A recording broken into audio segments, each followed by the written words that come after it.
오늘 순서에 따라 민수기 차례가 됐는데요. 민수기라는 말은 그 이름에서 알 수 있는 것처럼 백성민자, 셈수자, 백성들의 수를 세웠다 그런 말인데요. 백성들의 수를 세는 기록이 말씀에 많이 기록되어 있기 때문에 붙여진 이름입니다.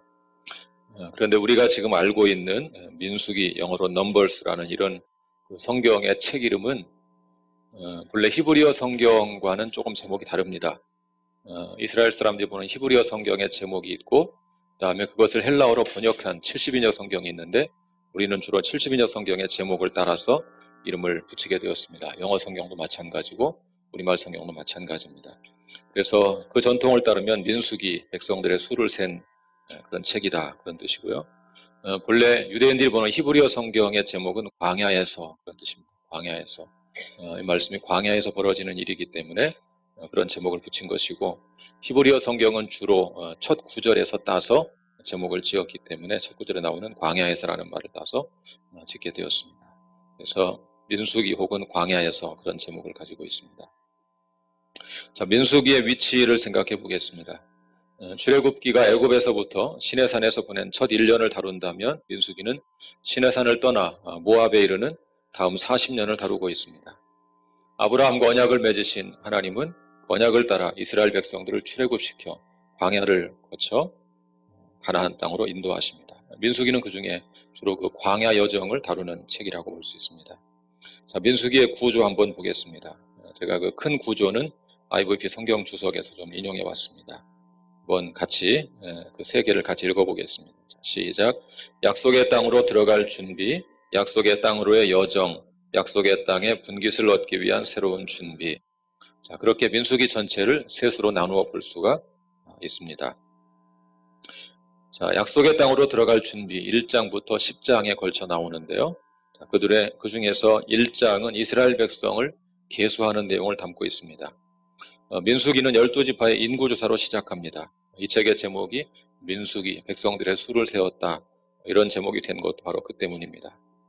인구조사는 목적이 뭐겠습니까? 당연히 가나안 정복전쟁을 하기 위한 군인들의 숫자를 파악하기 위한 것이죠. 자, 3절, 4절을 같이 읽어볼까요? 1장 3절, 4절. 1장 3절, 4절.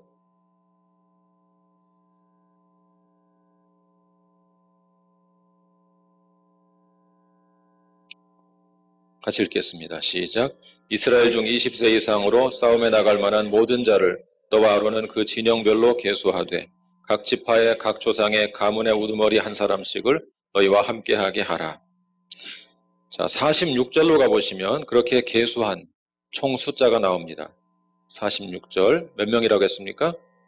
60만 3,550명. 우리나라 군 병력과 거의 유사한 것 같아요. 60만 대군. 60만 대군이 됐습니다. 자, 한편 레위 사람은 성막 관리를 위해 이 계수에서 제외했습니다. 49절과 50절을 같이 보겠습니다. 49, 50절 시작. 너는 레위 지파만은 계수하지 말며 그들을 이스라엘 자손 계수 중에 넣지 말고 그들에게 증거의 성막과 그 모든 기구와 그 모든 부속품을 관리하게 하라. 그들은 그 성막과 그 모든 기구를 운반하며 거기서 봉사하며 성막 주위에 진을 칠지며. 자, 2장에는 진 편성 및 행군 순서가 나옵니다. 이스라엘 12지파를 어떻게 편성했냐면 3개의 지파씩 묶어서 동서남북 사방에 배치했습니다. 그렇게 4개의 진으로 나눠 배치했고요. 자, 그러면 중앙에는 뭐가 들어가겠습니까? 중앙에 성막이 들어가는 것이죠. 성막, 회막, 증거막 다 같은 말입니다. 회막은 하나님의 임재를 상징하는 것이기 때문에 언제나 진의 중심에 자리하고 있어야 되는 것이죠. 자, 2장 2절 한번 같이 읽어볼까요? 2장 2절 같이 읽습니다. 시작. 이스라엘 자손은 각각 자기의 진영의 군기와 자기의 조상의 가문의 기호 곁에 진을 치되 회막을 향하여 사방으로 치라. 여러분, 요한복음 1장 14절 암기하는 분 계세요? 암송하시는 분? 요한복음 1장 14절. 오늘 때면 금방 생각하시는데 말씀이 육신이 되어 그거 봐요. 금방 나오잖아요.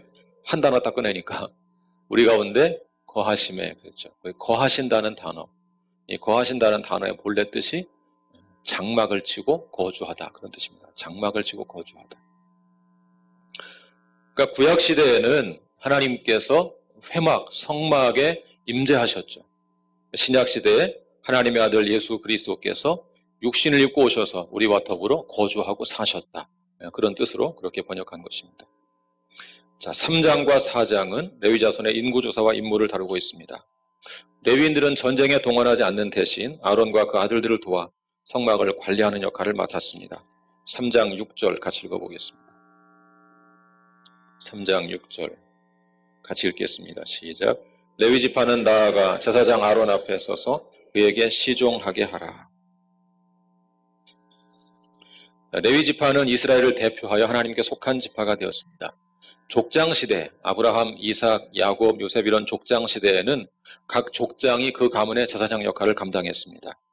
그리고 그런 역할이 보통 장자에게 계승이 되었습니다. 장자에게 계승이 되었는데 이스라엘이 이제 국가 형태를 띠게 됐죠. 나라가 좀 커지고 국가 형태를 띠게 되면서 그런 역할을 담당할 지파가 필요하게 되었습니다. 한 지파가 필요하게 되어서 레위 지파가 선정된 것입니다.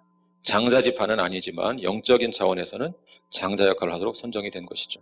3장 12, 13절 같이 보겠습니다. 3장 12, 13절 시작.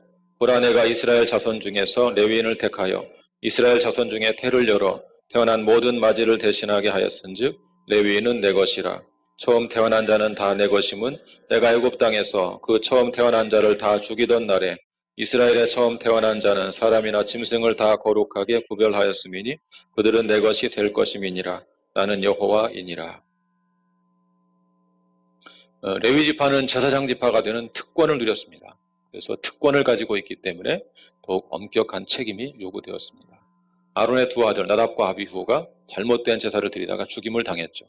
특권이 있지만 엄중한 책임이 요구되기 때문에 그렇게 처벌을 받게 된 것입니다. 3장 4절 같이 읽어보겠습니다. 3장 4절 같이 읽습니다. 시작. 나답과 아비후는 시내 광야에서 여호와 앞에 다른 불을 들이다가 여호와 앞에서 죽어 자식이 없었으며 엘르아살과 이다말이 그의 아버지 아론 앞에서 제사장의 직분을 행하였더라. 자, 5장으로 가면 이스라엘 진영을 성별하는 내용이 나옵니다. 이스라엘의 모든 지파가 계수되고 배치되었습니다. 그 다음에 할 일은 이스라엘 진영을 정결하게 거룩하게 구별하는 것입니다. 자, 일단 부정한 자들은 진영을 더럽히지 않기 위해 진 밖으로 내보내도록 했습니다. 자, 5장 2절 같이 읽어보겠습니다. 5장 2절 같이 읽습니다. 시작. 이스라엘 자손에게 명령하여 모든 나병 환자와 유출증이 있는 자와 주검으로 부정하게 된 자를 다 진영 밖으로 내보내되 또 다른 사람의 물건을 훔친 자들은 5분의 1을 더하여 주인에게 돌려주도록 했습니다. 7절을 볼까요? 7절 시작. 그 죄은 지은 죄를 자복하고 그 죄값을 온전히 갚되 5분의 1을 더하여 그가 죄를 지었던 그 사람에게 돌려줄 것이요. 또 간통이 의심되지만 증거가 없을 때는 하나님께 맡기는 의식을 행해서 저주의 맹세를 하게 했습니다. 23절과 24절 보겠습니다. 23, 24절 시작. 제사장이 저주의 말을 두루마리에 써서 그 글자를 그 쓴물에 빨아넣고 여인에게 그 저주가 되게 하는 쓴물을 마시게 할지니 그 저주가 되게 하는 물이 그의 속에 들어가서 쓰리라.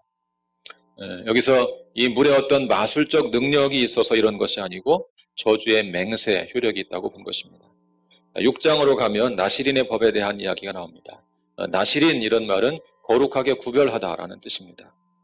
나시린으로 서원하게 되면 포도주를 금하고 또 머리카락을 자르지 않고 시체를 만지지 못하도록 했습니다. 자, 6장 3절부터 6절을 보겠습니다. 6장 3절부터 6절 시작.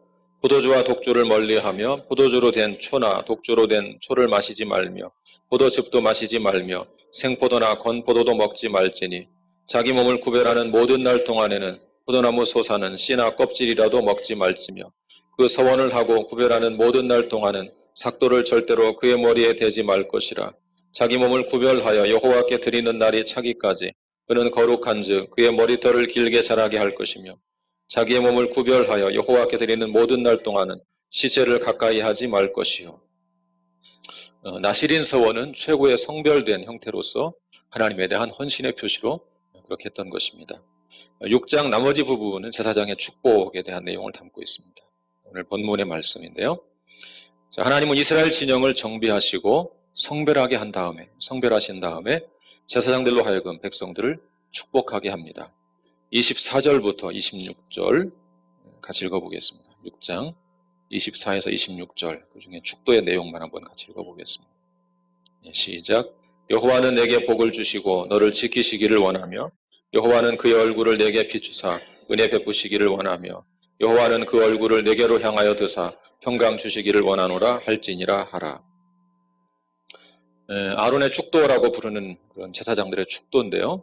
히브리 제사장의 축도가 히브리어 노래로 된 것이 있습니다. 제가 여러분들을 좀 제사장은 아니지만 축복하는 마음으로 히브리 노래를 한번 불러보겠습니다. 이바레카 아도나이 에이시메레카 야헬 아도나이 판나 엘레카 베훈네카 이샤 아도나 판나 엘레카 부야셴 르카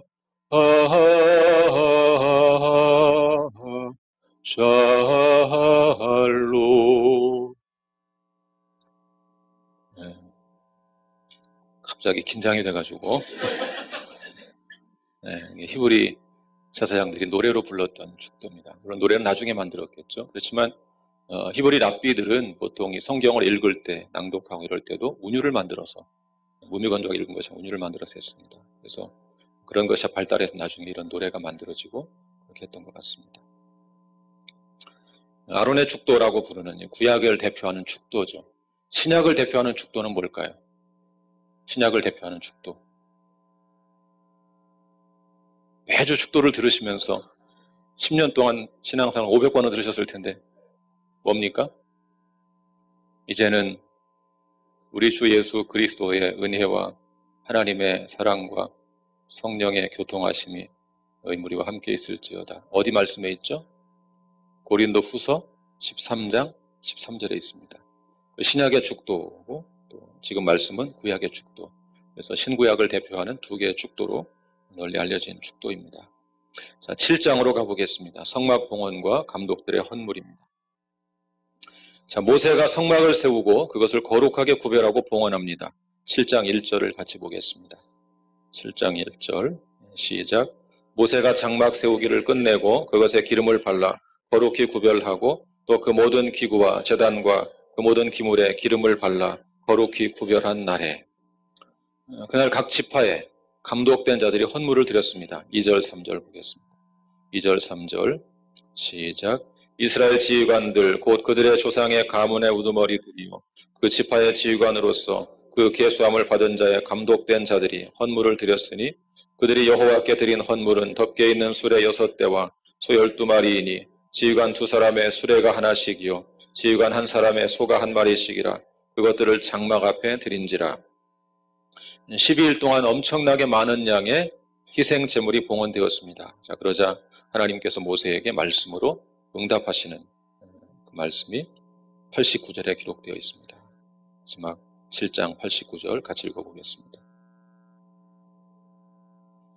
7장 89절 시작. 모세가 회막에 들어가서 여호와께 말하려 할 때 증거궤 위 속죄소 위에 두 그룹 사이에서 자기에게 말씀하시는 목소리를 들었으니 여호와께서 그에게 말씀하심이었더라. 자, 이제 8장으로 가면 레위인 성별의식이 나옵니다. 레위인들을 성별하기 위한 절차는 이렇습니다. 첫째, 레위인의 몸을 정결하게 합니다. 7절을 보겠습니다. 8장 7절. 자, 시작. 너는 이같이 하여 그들을 정결하게 하되 그 속죄의 물을 그들에게 뿌리고 그들에게 그들의 전신을 삭도로 밀게 하고 그 의복을 빨게 하여 몸을 정결하게 하고. 자, 둘째, 이스라엘 자손이 레위인에게 안수하게 합니다. 10절을 보겠습니다. 10절 시작. 레위인을 여호와 앞에 나오게 하고 이스라엘 자손이 그들에게 안수하게 한 후에 여기서 이 안수는 위임한다는 뜻이 되겠습니다. 자, 세 번째는 레위인이 수송아지들의 머리에 안수하고 그 제물들을 요제로 바치는 것입니다. 12절과 13절을 보겠습니다. 12, 13절 시작. 레위인으로 수송아지들의 머리에 안수하게 하고 내가 그 하나는 속죄 제물로 하나는 번제물로 여호와께 드려 레위인을 속죄하고 레위인을 아론과 그의 아들들 앞에 세워 여호와께 요제로 드릴지니라. 레위인이 제물에 안수하는 것은 레위인의 죄를 제물에게 전가시킨다는 뜻이 있습니다. 이렇게 해서 레위인들을 성별하여 세웠습니다. 자, 9장에는 두 번째 유월절과 구름의 인도가 나옵니다. 첫 번째 유월절은 언제겠습니까? 첫 번째 유월절. 출애굽할 때, 그때 처음 유월절을 지킨 것이고, 이제 두 번째 유월절을 지키게 됩니다. 자, 4절과 5절을 보겠습니다. 9장 4절과 5절. 같이 읽습니다. 시작. 모세가 이스라엘 자손에게 명령하여 유월절을 지키라 하매 그들이 첫째 달 14째 날 해질 때 시내 광야에서 유월절을 지켰으되 이스라엘 자손이 여호와께서 모세에게 명령하신 것을 다 따라 행하였더라. 자, 사람의 시체로 부정하게 된 자들은 한 달 뒤에 유월절을 지키게 했습니다. 10절과 11절 보겠습니다. 10절과 11절 시작. 이스라엘 자손에게 말하여 이르라. 너희나 너희 후손 중에 시체로 말미암아 부정하게 되든지 먼 여행 중에 있다 할지라도 다 여호와 앞에 마땅히 유월절을 지키되 둘째 달 14째 날 해질 때 그것을 지켜서 어린 양의 무교병과 쓴 나물을 아울러 먹을 것이요. 본래 유월절은 첫째 달에 지키는 것인데 못 지킨 사람 한 달 뒤에 지키라는 것이죠. 자, 그리고 특별한 사유 없이 유월절을 지키지 않는 사람들은 백성 중에서 끊어지게 했습니다. 13절을 볼까요? 13절 시작. 그러나 사람이 정결하기도 하고 여행 중에도 있지 아니하면서 유월절을 지키지 아니하는 자는 그 백성 중에서 끊어지리니 이런 사람은 그 정한 기일에 여호와께 헌물을 드리지 아니하였은즉 그의 죄를 담당할지며. 자, 신약의 사도 요한은 예수님을 세상 죄를 지고 가는 유월절 어린 양으로 묘사했습니다. 요한복음 1장 29절 같이 읽겠습니다. 요한복음 1장 29절 같이 읽겠습니다. 시작. 이튿날 요한이 예수께서 자기에게 나아오심을 보고 이르되 보라 세상 죄를 지고 가는 하나님의 어린 양이로다. 한편 이스라엘 백성들은 광야 생활 동안 하나님의 임재를 상징하는 구름 인도하는 대로 따라갔습니다. 22절과 23절을 보겠습니다. 22, 23절 시작. 이틀이든지 한 달이든지 1년이든지 구름이 성막 위에 머물러 있을 동안에는 이스라엘 자손이 진영에 머물고 행진하지 아니하다가 떠오르면 행진하였으니 곧 그들이 여호와의 명령을 따라 진을 치며 여호와의 명령을 따라 행진하고 또 모세를 통하여 이르신 여호와의 명령을 따라 여호와의 책임을 지켰더라. 이것은 곧 하나님의 명령에 순종하였음을 의미하는 것이죠. 자, 10장은 이스라엘 자손의 행군에 대한 내용입니다. 이제 모든 준비를 끝낸 이스라엘은 약속의 땅을 향해 출발합니다. 유다 자손을 선두에 세우고 중간에 레위 지파가 성막을 메고 따랐습니다. 법궤가 출발할 때 그리고 법궤가 멈출 때, 쉴 때 모세는 두 가지 중요한 기도를 드립니다. 우리 10장 35절과 36절을 보겠습니다. 10장 35, 36절 같이 읽겠습니다. 시작. 궤가 떠날 때에는 모세가 말하되 여호와여 일어나사 주의 대적들을 흩으시고 주를 미워하는 자가 주 앞에서 도망하게 하소서 하였고 궤가 쉴 때에는 말하되 여호와여 이스라엘 종족들에게로 돌아오소서 하였더라. 아멘. 법궤가 출발할 때는 여호와께서 앞서가서 대적을 물리쳐 주십시오 기도한 것이고 법궤가 쉴 때는 다시 진으로 돌아와 주십시오 그렇게 기도한 것입니다. 자, 그렇게 해서 첫 단원이 끝나고 11장부터 25장은 약속의 땅으로의 여정을 기록하고 있습니다. 약속의 땅으로 가는 여정에서 이스라엘 백성들은 다양한 방식으로 하나님을 원망하고 하나님께 반역합니다. 하나님은 그런 반역자들을 징계하시면서도 결국은 자기 백성들을 인도해 가십니다. 자, 11장에는 이스라엘 백성들의 원망의 내용이 나옵니다. 출애굽의 은혜를 망각한 이스라엘 백성들은 하나님을 향하여 원망하고 불평합니다. 11장 1절을 같이 보겠습니다. 11장 1절 시작.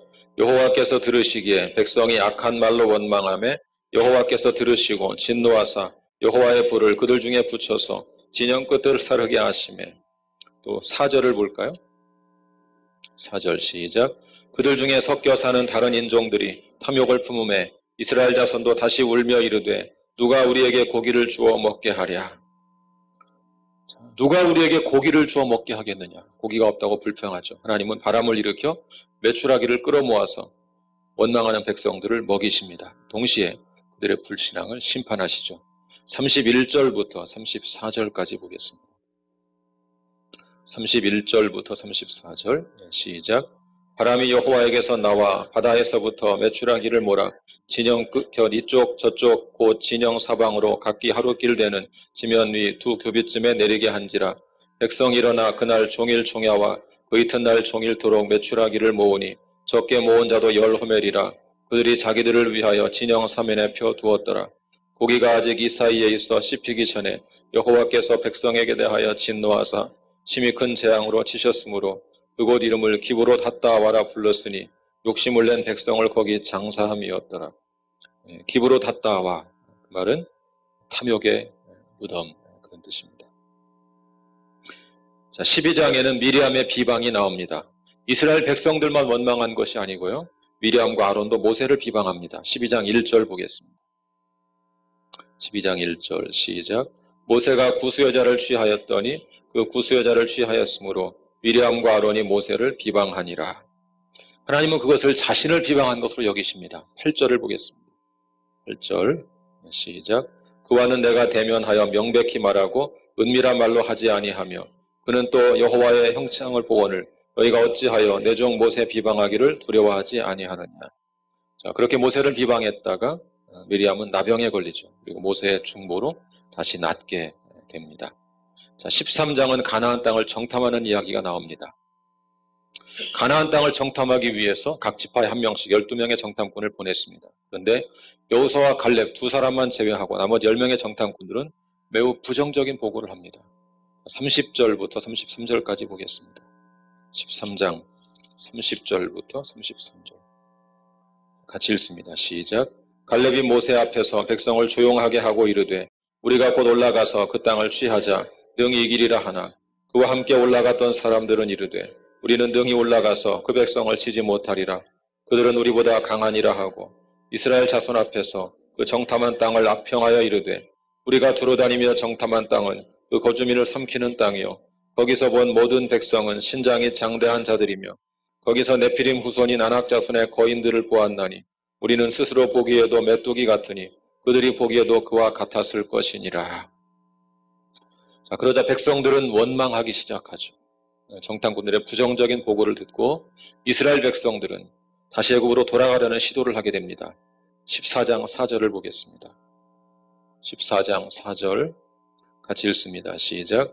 이에 서로 말하되 우리가 한 지휘관을 세우고 애굽으로 돌아가자 하며 여호수아와 갈렙은 그 위기 상황에서 하나님을 거역하지 말자고 무리를 막아서게 되죠. 6절부터 9절을 볼까요? 6절부터 9절까지 시작. 그 땅을 정탐한 자 중 눈의 아들 여호수아와 여분네 아들 갈렙이 자기들의 옷을 찢고 이스라엘 자손의 온 회중에게 말하여 이르되 우리가 두루다니며 정탐한 땅은 심히 아름다운 땅이라. 여호와께서 우리를 기뻐하시면 우리를 그 땅으로 인도하여 들이시고 그 땅을 우리에게 주시리라. 이는 과연 젖과 꿀이 흐르는 땅이니라. 다만 여호와를 거역하지는 말라. 또 그 땅 백성을 두려워하지 말라. 그들은 우리의 먹이라. 그들의 보호자는 그들에게서 떠났고 여호와는 우리와 함께 하시느니라. 그들을 두려워하지 말라 하나. 자, 백성들의 반역을 보시고 하나님은 이스라엘을 멸하고 모세를 통해 새로운 나라를 세우시겠다고 말씀하십니다.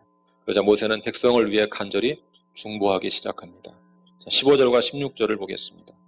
15절 16절 같이 읽겠습니다. 시작. 이제 주께서 이 백성을 하나같이 죽이시면 주의 명성을 들은 여러 나라가 말하여 이르기를 여호와가 이 백성에게 주기로 맹세한 땅에 인도할 능력이 없었으므로 광야에서 죽였다 하리이다. 하나님은 이제 뜻을 돌이켜 자기 백성을 사하셨습니다. 20절 볼까요? 20절 시작. 여호와께서 이르시되 내가 내 말대로 사하노라. 다만 하나님은 하나님을 향한 이 불평과 원망에 대한 징계로 20세 이상 된 자들은 가나안 땅에 들어가지 못하게 하겠다.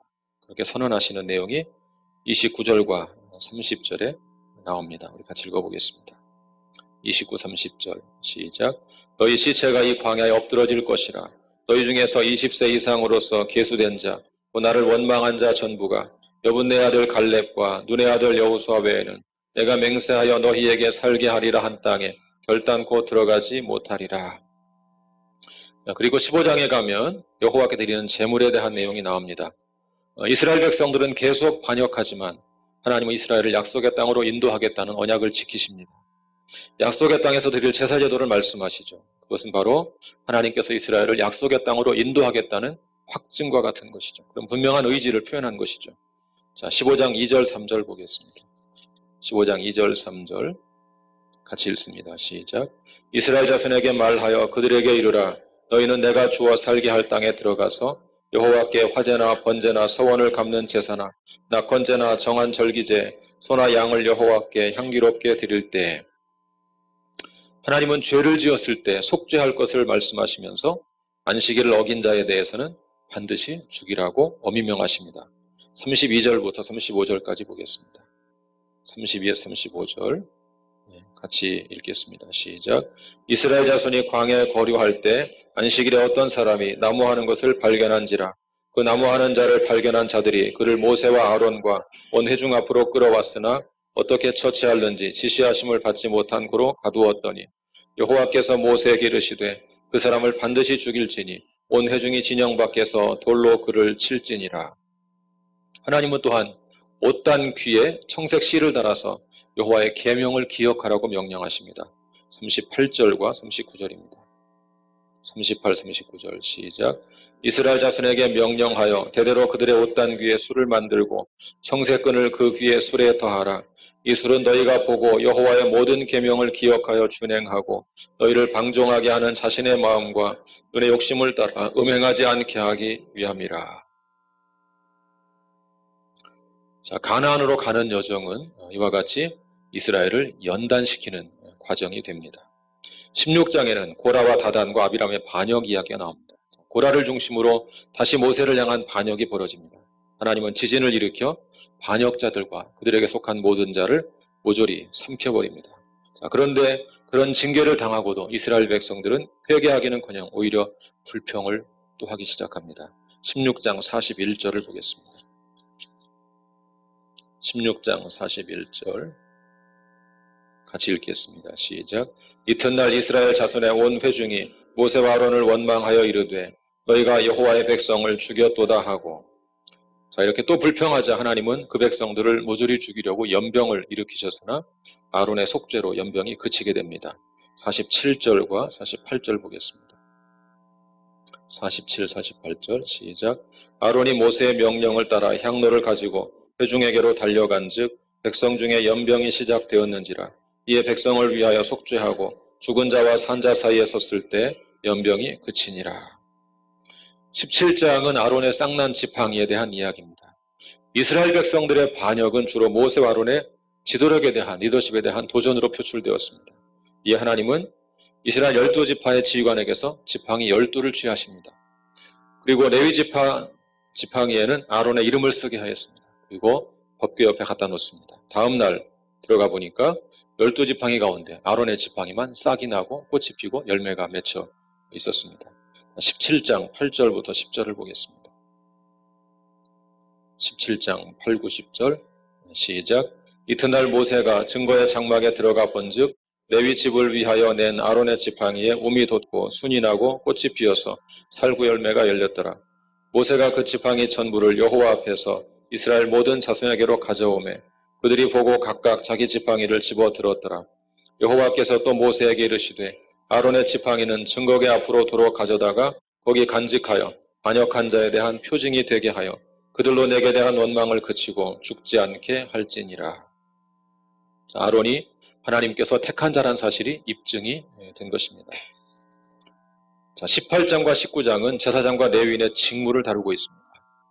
이 시점에서 제사장과 레위인의 직무를 다루는 이유가 무엇일까 생각해 볼 필요가 있습니다. 해답은 17장 12, 13절에 있습니다. 17장 12, 13절 같이 읽어보겠습니다. 같이 읽습니다. 시작.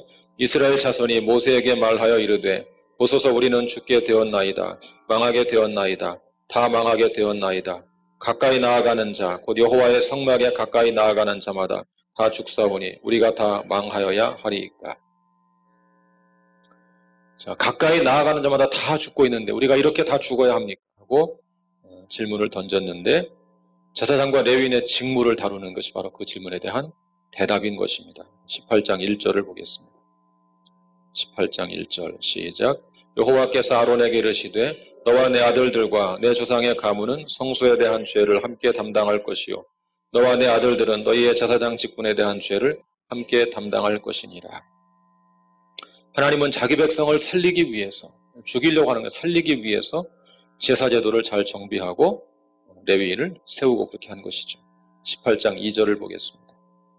18장 2절 시작. 너는 내 형제 레위지파 곧 내 조상의 지파를 데려다가 너와 함께 있게 하여 너와 내 아들들이 증거의 장막 앞에 있을 때 그들이 너를 돕게 하라. 5절을 볼까요? 시작. 이와 같이 너희는 성소의 직무와 제단의 직무를 다하라. 그리하면 여호와의 진노가 다시는 이스라엘 자손에게 미치지 아니하리라. 제사장들과 레위인들은 제사제도를 잘 정비하고 집례해서 그 백성을 속죄하게 되죠. 예수님은 구약의 모든 제사제도를 자신의 십자가 죽음으로 완성하셨습니다. 예수님께서 십자가에 죽으신 이유, 그것은 바로 우리를 살리기 위해서죠. 그러니까 이스라엘 백성들에게 이런 제사장과 레위인의 직무를 세워주신 것도 그들을 살리기 위해서라고 답변하고 있는 것입니다. 자, 20장과 21장은 이제 가나안 여정을 다시 재개하는 것입니다. 민수기 저자는 40년간의 광야 생활을 모두 다루지 않습니다. 독특한 것은 처음에 한 1년 다루고 38년을 생략하고 또 1년을 다룹니다. 왜 그렇게 중간에 38년 정도를 생략해버렸을까? 성경이 너무 길어질까 봐 그랬을까요? 너무 많은 내용이 들어갈까 봐 그런 것이 아니죠. 가장 중요한 이유는 동일한 패턴이 계속 반복되었기 때문입니다. 동일한 패턴이 뭐겠습니까? 불평하는 것이죠. 불평하고 징계를 받고 뉘우치고 불평하고 징계를 받고 이 일이 계속 반복된 것입니다. 생략해버린 것이죠. 자, 그리고 이제 40년 광야 생활 마지막 부분을 다룰 때 또다시 불평하는 내용이 나옵니다. 20장 2절부터 5절까지 보겠습니다. 20장 2절부터 5절까지 자, 같이 보겠습니다. 시작. 회중이 물이 없으므로 모세와 아론에게로 모여드니라. 백성이 모세와 다투어 말하여 이르되 우리 형제들이 여호와 앞에서 죽을 때 우리도 죽었더라면 좋을 뻔하였도다. 너희가 어찌하여 여호와의 회중을 이 광야로 인도하여 우리와 우리 짐승이 다 여기서 죽게 하느냐? 너희가 어찌하여 우리를 애굽에서 나오게 하여 이 나쁜 곳으로 인도하였느냐? 이곳에는 파종할 곳이 없고 무화과도 없고 포도도 없고 석류도 없고 마실 물도 없도다. 이것은 무엇을 말하는 것입니까? 이스라엘 백성들의 광야 생활은 불평으로 시작해서 불평으로 끝났다는 것입니다. 중간에 38년이 생략되었지만 우리는 생략되었지만 알 수 있죠. 불평으로 시작해서 불평으로 끝났다 하는 사실을 보여주는 것입니다. 이스라엘은 다시 여정을 시작합니다. 이번 에돔이 길을 막아 다른 길로 돌아갑니다. 그 사이 아론이 죽임을 당합니다. 무리바에서 하나님의 명령을 따르지 않았기 때문에 모세와 아론은 가나안 땅에 들어가지 못하게 되었습니다. 자, 20장 12절 보겠습니다. 20장 12절 시작. 여호와께서 모세와 아론에게 이르시되 너희가 나를 믿지 아니하고 이스라엘 자손의 목전에서 내 거룩함을 나타내지 아니한 고로 너희는 이 회중을 내가 그들에게 준 땅으로 인도하여 드리지 못하리라 하시니라. 자, 이스라엘 백성들은 지름길이 아니라 광야로 돌아가게 되자 다시 하나님과 모세를 향하여 원망합니다. 21장 4절 5절 보겠습니다. 21장 4절 5절 같이 읽습니다. 시작. 백성이 호르산에서 출발하여 홍해 길을 따라 에돔 땅을 우회하려 하였다가 길로 말미암아 백성의 마음이 상하니라. 백성이 하나님과 모세를 향하여 원망하되 어찌하여 우리를 애굽에서 인도해내어 이 광야에서 죽게 하는가? 이곳에는 먹을 것도 없고 물도 없도다. 우리 마음이 하찮은 음식을 싫어하노라 하매. 하나님은 불뱀물문에 징계하셨죠. 사람들이 죽어갈 때 모세의 기도로 롯뱀을 보내서 구원하십니다. 이스라엘 여정을 계속해서 요단강 동쪽까지 이르렀습니다. 이스라엘은 아모리 왕 시혼과 바산왕 옥을 쳐서 무찌르고 요단강 동쪽 땅을 정복하게 됩니다. 자, 그리고 나오는 내용이 발람의 신탁에 대한 내용입니다. 자, 이스라엘이 모압 형제의 진을 치자 모압 왕 발락은 두려운 마음이 생겼습니다. 그래서 선지자 발람을 불러 이스라엘을 저주하라고 요청합니다. 모압 왕의 이름은 발락. 혼동하시면 안 됩니다. 선지자 이름은 발람. 예, 착각하시면 안 됩니다. 자, 모압 왕 발락의 말은 이 싸움의 의미가 무엇인 정확히 보여주고 있죠. 22장 6절을 보겠습니다. 22장 6절. 같이 읽겠습니다. 시작. 우리보다 강하니 청하건대 와서 나를 위하여 이 백성을 저주하라. 내가 곧 그들을 쳐서 이겨 이 땅에서 몰아내리라. 그대가 복을 비는 자는 복을 받고 저주하는 자는 저주를 받을 줄을 내가 알미니라. 어디서 많이 들어본 얘기 아닙니까? 네가 축복하는 자에게 내가 축복하고 복을 내리고 네가 저주하면 내가 저주하겠다. 누구에게 한 말이에요? 아브라함에게 한 말이죠. 모압 왕 발락은 마치 발람에게 그런 능력이 있는 것처럼 말하는데요. 그런데 그 약속은 오직 누구에게만 주신 것입니까? 아브라함과 그 언약을 계승한 후손들에게만 주신 것입니다. 발람은 뇌물의 마음을 빼앗깁니다. 그렇지만 하나님은 당신의 주권으로 발람이 저주 대신에 오히려 이스라엘을 축복하게 만드시죠. 23장으로 가보겠습니다. 23장 19절부터 24절. 23장 19에서 24절. 같이 읽겠습니다. 시작. 하나님은 사람이 아니시니 거짓말을 하지 않으시고 인생이 아니시니 후회가 없으시도다. 어찌 그 말씀하신 바를 행하지 않으시며 하신 말씀을 실행하지 않으시랴. 내가 축복할 것을 받았으니 그가 주신 복을 내가 돌이키지 않으리라. 야곱의 허물을 보지 아니하시며 이스라엘의 반역을 보지 아니하시는도다. 여호와 그들의 하나님이 그들과 함께 계시니 왕을 부르는 소리가 그 중에 있도다. 하나님이 그들을 애굽에서 인도하여 내셨으니 그의 힘이 들소와 같도다. 야곱을 해할 점술이 없고 이스라엘을 해할 복술이 없도다. 이때 야곱과 이스라엘에 대하여 논할진대 하나님께서 행하신 일이 어찌 그리 크냐 하리로다. 비록 실제로 저주하진 않았지만 뇌물의 마음을 빼앗겼기 때문에 신약 성경은 발람을 악인으로 그렇게 평가합니다. 그 중에 한 구절 베드로후서 2장 15, 16절 같이 보겠습니다. 같이 읽습니다. 시작. 그들이 바른 길을 떠나 미혹되어 부올의 아들 발람의 길을 따르는도다. 그는 불의의 싹을 사랑하다가 자기의 불법으로 말미암아 책망을 받되 말하지 못하는 나귀가 사람의 소리로 말하여 이 선지자의 미친 행동을 저지하였느니라. 25장에 이스라엘의 음행에 대한 내용이 나옵니다. 하나님은 발람의 저주를 축복으로 바꾸셨지만 이스라엘은 다시 죄에 빠집니다. 이스라엘 남자들이 모압 여인들과 음행하고 모압의 우상 숭배에 참여하게 됩니다. 25장 1, 2, 3절 보겠습니다. 같이 읽습니다. 시작. 이스라엘이 시딤에 머물러 있더니 그 백성이 모압 여자들과 음행하기를 시작하니라. 그 여자들이 자기 신들에게 제사할 때 이스라엘 백성을 청하매 백성이 먹고 그들의 신들에게 절함으로 이스라엘이 바알 부올에게 가담한지라. 여호와께서 이스라엘에게 진노하시니라. 하나님은 연병으로 자기 백성을 심판하셨고 미디안을 치라고 명하십니다. 자, 그렇게 해서 두 번째 단락이 끝이 나고요. 마지막 단락, 약속의 땅에 분깃을 얻기 위한 새로운 준비가 시작됩니다. 그 중에 첫 번째는 두 번째 인구조사와 땅 분배입니다. 자, 처음에 인구조사 했었죠. 두 번째 인구조사 또 합니다. 목적도 마찬가지죠. 가나안 전투에 도원할 수 있는 병력을 확인하기 위해서 다시 조사를 합니다. 26장 2절을 볼까요? 26장 2절. 같이 읽습니다. 시작. 이스라엘 자손의 온 회중의 총수를 그들의 조상의 가문을 따라 조사하되 이스라엘 중에 20세 이상으로 능히 전쟁에 나갈 만한 모든 자를 계수하라 하시니. 병력을 확인하고 또 한 가지 목적이 있습니다. 그것은 뭐냐면 하나님께 불순종했던 출애굽 1세대가 대부분 죽었다는 사실을 확인하기 위한 것입니다.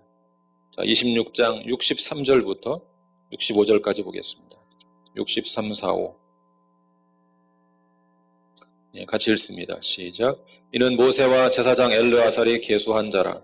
그들이 여리고 맞은편 요단가 모압 평지에서 이스라엘 자손을 계수한 중에는 모세와 제사장 아론이 시내 광야에서 계수한 이스라엘 자손은 한 사람도 들지 못하였으니 이는 여호와께서 그들에게 대하여 말씀하시기를 그들이 반드시 광야에서 죽으리라 하셨습니다.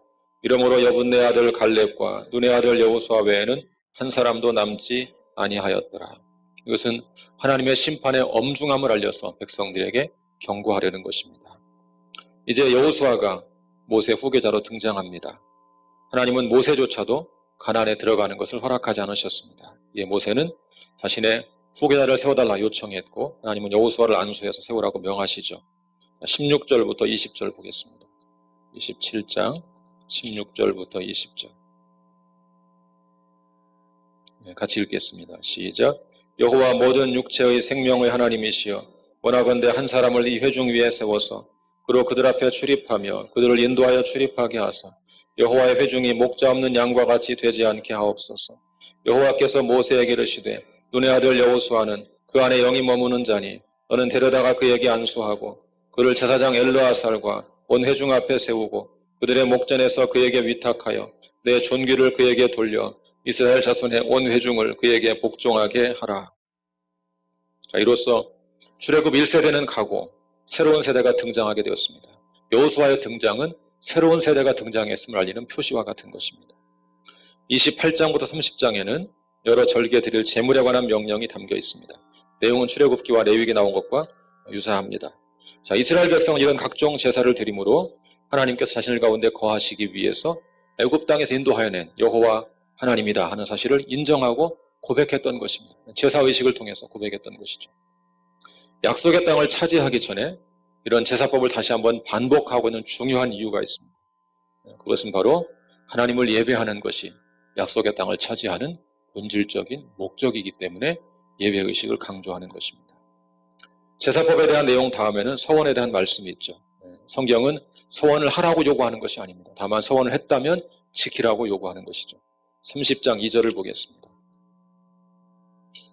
30장 2절 같이 읽습니다. 시작. 사람이 여호와께 서원하였거나 결심하고 서약하였으면 깨트리지 말고 그가 입으로 말한 대로 다 이행할 것이니라. 자, 31장은 미디안에 대한 복수의 내용을 담고 있습니다. 미디안은 모압과 동맹을 맺고 이스라엘을 대적했습니다. 이 하나님께서 모세에게 미디안에게 이스라엘의 원수를 갚으라고 명하십니다. 31장 2절을 보겠습니다. 31장 2절 시작. 이스라엘 자손의 원수를 미디안에게 갚으라. 그 후에 내가 내 조상에게로 돌아가리라. 이스라엘은 군대를 소집하여 미디안의 5왕을 죽이고 전리품을 탈취하게 됩니다. 7절 8절을 보겠습니다. 7절 8절 시작. 그들이 여호와께서 모세에게 명령하신 대로 미디안을 쳐서 남자를 다 죽였고 그 죽인 자 외에 미디안의 5왕을 죽였으니 미디안의 왕들은 에위와 레겜과 수르와 후르와 레바이며 또 부올의 아들 발람을 칼로 죽였더라. 이 장은 미디안과의 전쟁에 대한 내용을 다루지만 막상 전체를 보시면 전쟁 자체보다 전쟁에 참여한 군사들을 정결하게 하는 일에 더 많은 부분을 할애하고 있습니다. 그 이유가 무엇이겠습니까? 전쟁의 목적 자체가 이스라엘을 거룩한 백성으로 만드는 것이기 때문에 그렇게 하는 것입니다. 32장에 요단강 동쪽 지파들의 이야기 나옵니다. 요단강 동쪽을 이미 정복했습니다. 서쪽으로 넘어가서 정복을 해야 되는 상황입니다. 그런데 르우벤 지파와 갓 지파가 그 동편 땅에 머물게 달라고 요청했습니다. 무슨 뜻이겠습니까? 우리는 전쟁을 더 이상 하지 않으면 좋겠다. 이런 이야기죠. 모세가 그들을 크게 책망합니다. 모든 지파가 전쟁을 참여하는데 너희만 빠지겠다는 것이냐. 그래서 타협안을 제시합니다. 여자와 아이는 남겨두고 남자들은 건너가서 전쟁을 하고 함께 싸우고 전쟁을 끝내고 돌아와 정착하겠다. 타협안을 제시하고 모세가 그것을 받아들이죠. 29절을 보겠습니다. 32장 29절.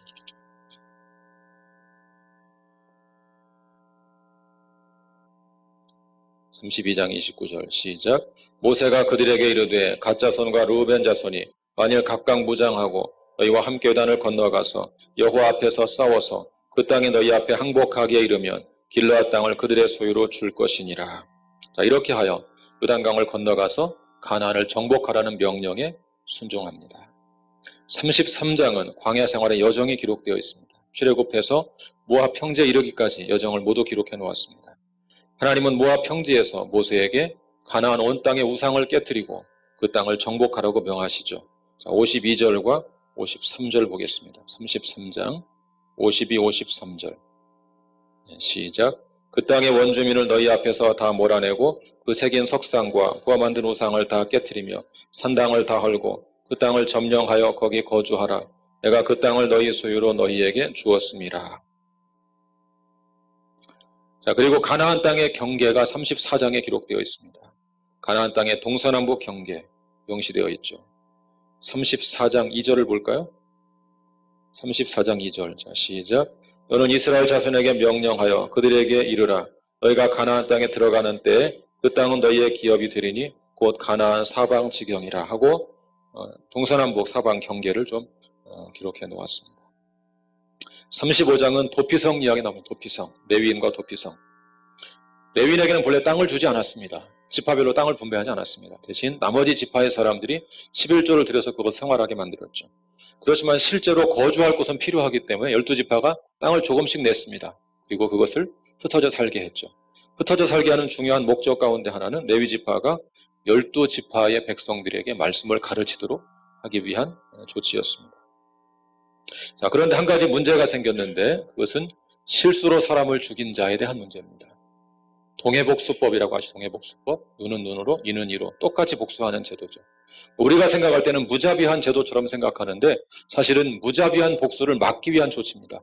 그 이상은 복수하지 못하도록 막기 위해서 만든 제도였죠. 그런데 한 가지 중요한 문제가 있는데 사고로, 실수로 사람을 죽였을 때도 보복을 당할 수 있다는 것입니다. 그래서 그런 경우 도피성을 6개를 정했습니다. 이곳저곳에 정해서 도피성으로 피한 사람은 아무도 죽일 수 없도록 그렇게 보호하는 제도를 만들었습니다.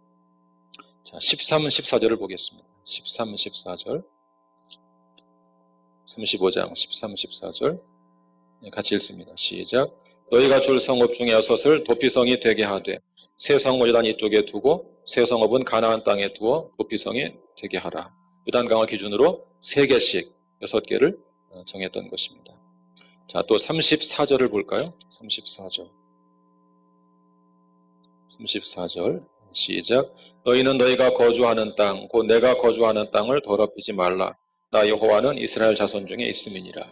그래서 무죄한 자에게 보복을 가함으로 땅을 더럽히지 못하도록 그렇게 한 것이죠. 마지막 36장에는 시집간 여자의 유산 문제가 나옵니다. 슬로보앗의 딸들이 이제 아들이 없으니까 자기들도 유산을 상속에 요청했습니다. 상속을 받았습니다. 거기까지는 좋았는데 자, 상속을 받은 다음에 다른 지파로 시집가면 어떻게 됩니까? 이 지파의 땅이 줄어드는 결과가 되죠. 하나님이 지파별로 나누어 주었는데 한 지파의 땅이 줄어드는 것입니다. 그 문제를 해결하기 위해서 모세는 같은 지파의 남자에게만 시집갈 수 있도록 그렇게 조치를 취한 얘기가 나옵니다. 36장 6절을 보겠습니다. 36장 6절 시작. 슬로보앗의 딸들에게 대한 여호와의 명령이 이러하니라. 이르시되 슬로보앗의 딸들은 마음대로 시집가려니와 오직 그 조상 지파의 종족에게로만 시집갈지니. 자, 이런 제도는 땅은 하나님께서 주신 것이며 어느 누구도 다른 지파의 땅을 함부로 빼앗을 수 없다는 그런 정신을 반영한 것입니다. 이스라엘 백성들은 모압 평지에 모여서 가나안 땅으로 들어갈 준비를 하게 됩니다. 다음 주에 볼 신명기는 무슨 내용이냐면 그 평지에서 모압 평지에서 모세가 죽기 전에 이스라엘 백성들에게 설교하고 있는 전체 한 편의 설교라고 볼 수 있습니다. 자, 민수기의 결론을 내리겠습니다. 이스라엘의 반역과 하나님의 신실함. 민수기는 이스라엘의 광야 생활을 담고 있습니다. 그래서 히브리어 성경의 민수기 명칭이 광야에서라는 것입니다. 이스라엘의 광야 생활, 한마디로 요약하면 끊임없는 불평과 반역입니다. 불평과 반역. 이스라엘 백성들은 틈만 나면 하나님과 모세에게 불평했습니다. 그들의 불평은 단순한 불평으로 끝나지 않았습니다. 그들은 기회만 있으면 하나님께 반역하고 애굽으로 돌아가려고 했습니다. 결국 그 반역으로 출애굽 1세대는 모조리 광야에서 죽고 말았습니다.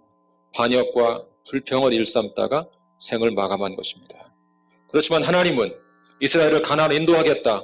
당신의 약속을 신실하게 지키십니다. 이스라엘은 계속 반역하지만 하나님은 새로운 세대를 이끌고 가나안으로 들어가십니다. 당신의 약속을 끝까지 신실하게 지키시는 것입니다. 그렇다면 사랑하는 여러분, 민수기가 오늘 우리에게 주는 메시지는 무엇입니까? 단순합니다. 현실을 바라보면 광야밖에 없어서 낙심이 되지만 하나님을 바라보면 살 길이 열린다 하는 메시지를 주고 있는 것입니다. 하나님은 만나와 메추라기로 광야에서 자기 백성을 먹이신 분입니다.